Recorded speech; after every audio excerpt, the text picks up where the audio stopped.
حضرات گرامی، بابری مسجد کی شہادت کے عنوان پر ہم بیٹھے ہیں، اور میرا اپنا دل کا احساس یہ ہے کہ آج کے دن جس نے بابری مسجد کی شہادت اور اس کی دوبارہ تعمیر کے عزم کے لیے جمع ہوا وہ زندہ ہے، اور جو یہ سمجھتا ہے کہ وہاں مندر بن رہی ہے وہ مردہ ہے۔ یہاں بیٹھنا زندگی کا ثبوت ہے۔ اور ایک بات ذہن میں بٹھا لیجئے، میں نے قرآن کی آیت مبارکہ کی تلاوت کی، وَقُلْ جَاءَ الْحَقُّ وَزَهَقَ الْبَاطِلُ إِنَّ الْبَاطِلَ كَانَ زَهُوقًا۔ حق بلند ہونے کے لیے ہے اور حق بلند ہوگا، باطل بے نام و نشان ہوگا۔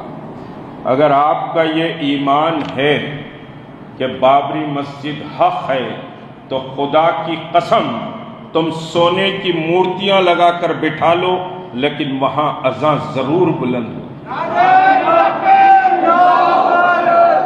وہاں اذان ضرور بلند ہوگی۔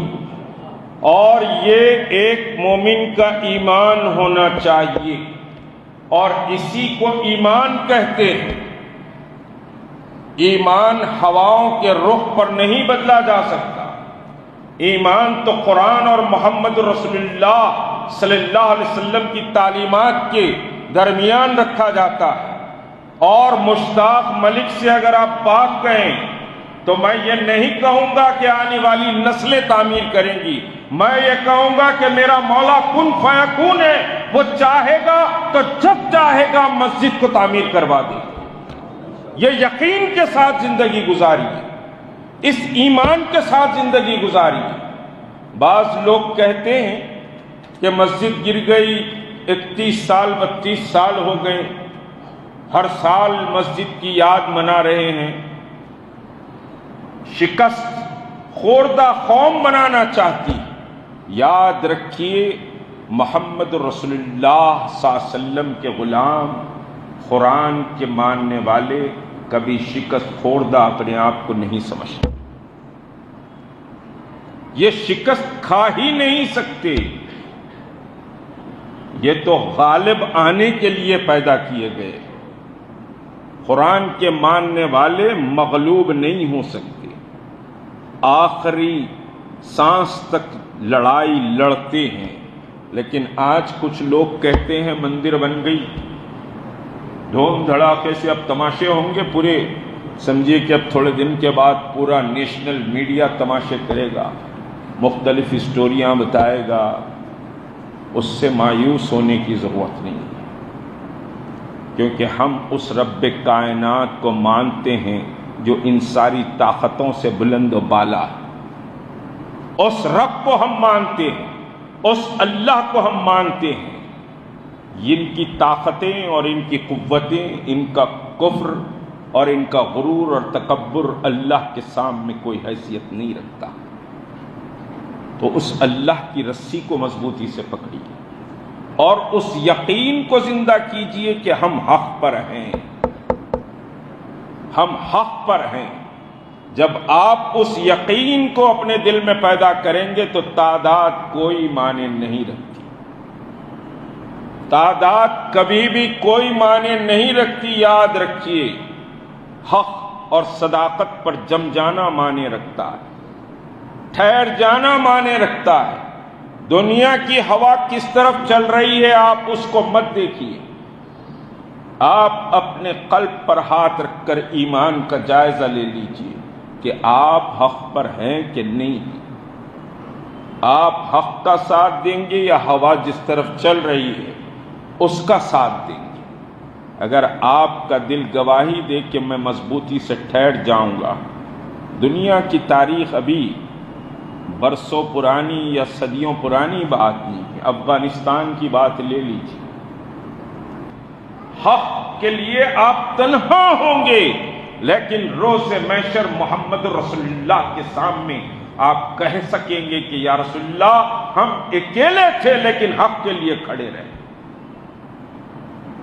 ان کو کوئی سمجھیے کہ جائے پناہ نہیں ملے گی جو باطل کا ساتھ دے رہے.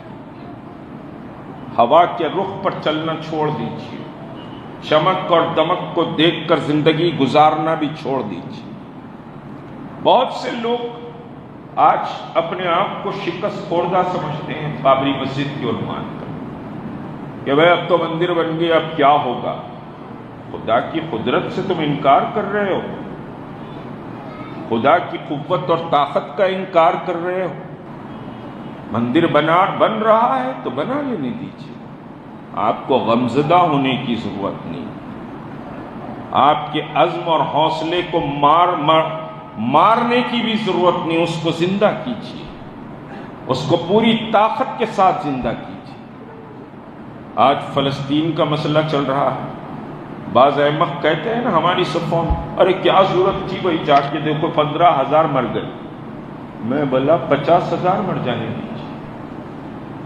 موت تو انقلاب کی نوید ہوتی ہے. جب مرتے ہیں تو انقلاب آتا ہے. لوگ سمجھتے ہیں کہ آرام دہ گدوں پر بیٹھ کر انقلاب لا دیں گے، اور یاد رکھیے دوسری بات کہہ رہا ہوں، انقلاب کیپٹلسٹ نہیں لا سکتے. یہ دولت مند گروہ میٹھی میٹھی باتیں کر لے لیکن یہ انقلاب نہیں لا سکتا. انقلاب تو وہ لاتے ہیں جو زمین پر چلتے ہیں اور محنت کرتے ہیں.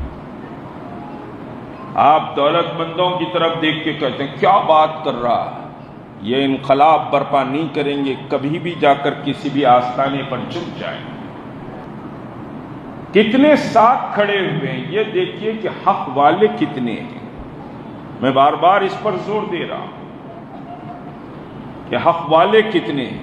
آج تو جماعتیں سمجھیے جا کر اقتدار کی چوکھٹ پر ماتھا ٹیک رہی ہیں. کون کہاں کس طرح دبا مجھے معلوم ہے. کون کہاں کیسے کمپرومائز کیا ہے اس 10 سال میں وہ بھی میں نے دیکھا ہے. توقع صرف اللہ سے کریے، امید صرف اللہ سے. انہوں بچا لیں گے، انہوں بولیں گے تو ہو جائے گا، ان کا بیان آ گیا، ان کا ایسا آ گیا، اس سے کچھ نہیں ہوگا. وہ دور چلے گیا. اب اخبارات کالے کرنے کا. پیش کر غافل عمل کوئی دفتر میں ہے. عمل کا وقت ہے، عمل کا وقت ہے. اخبار میں بیان آ گیا، پڑھ لیا، خوش ہو گئے. یوٹیوب پہ بیان آ گیا، اتنے ویوز گئے، خوش ہو گئے. عمل دنیا عمل چاہتی ہے. بغیر عمل کے حالات نہیں بدلیں گے. بابری مسجد کا مسئلہ اس ایمان کے ساتھ زندہ رہیے کہ انشاءاللہ وہاں سے اذانیں بلند ہوگی. اس ایمان کے ساتھ زندہ رہیے، اور یہ ایمان ہمارا سمجھیے کہ دل سے ہونا چاہیے کہ ہم حق پر ہیں. بابری مسجد حق تھی اور حق رہے گی. سب سے بڑی طاقت ایمان کی طاقت ہے. اس طاقت سے بڑھ کر کوئی اور طاقت نہیں ہے. ایمان کی طاقت. حالات سے ڈرنے اور گھبرانے کی ضرورت نہیں ہے. آپ مسلمان ہیں اور محمد رسول اللہ صلی اللہ علیہ وسلم کے امتی ہیں تو آپ کو ڈرنے اور گھبرانے کی ضرورت نہیں. حوصلے کے ساتھ زندگی گزاری. تعداد کو مت دیکھیے کہ کتنی تعداد ہے. ایمان بنیاد ہے، اس ایمان کو مضبوط کیجیے، اور انشاءاللہ اس یقین کے ساتھ سمجھیے کہ زندگی گزاریے کہ بابری مسجد سے پھر اذان بلند ہوگی. چاہے وہ گیان پاپی کا مسئلہ ہو، چاہے متھرا کی عیدگاہ کا مسئلہ ہو. یہ حق ہے اور حق کو دبایا نہیں جا سکتا. باطل وقتی طور پر کھڑا ہوتا ہے، وقتی طور پر بہت کچھ سمجھے دعوے کرتا ہے، لیکن وہ یقینی طور پر خاک میں مل جاتا ہے. یہ اللہ کا فیصلہ ہے اور ہم اسی اللہ کو مانتے ہیں. اللہ تبارک تعالیٰ غزہ کے، فلسطین کے شہیدوں کو اللہ ان کے درجات کو بلند کرے. اللہ رب العزت مجاہدین اسلام کو قوت اور طاقت عطا کرے اور ان کو نصرت عطا کرے. دنیا ان کے ساتھ نہیں پروردگار، لیکن تو ان کے ساتھ ہو جا تو پھر دنیا کی کوئی طاقت ان کو شکست نہیں دے سکے گی. وآخر دعوانا ان الحمدللہ رب العالمین.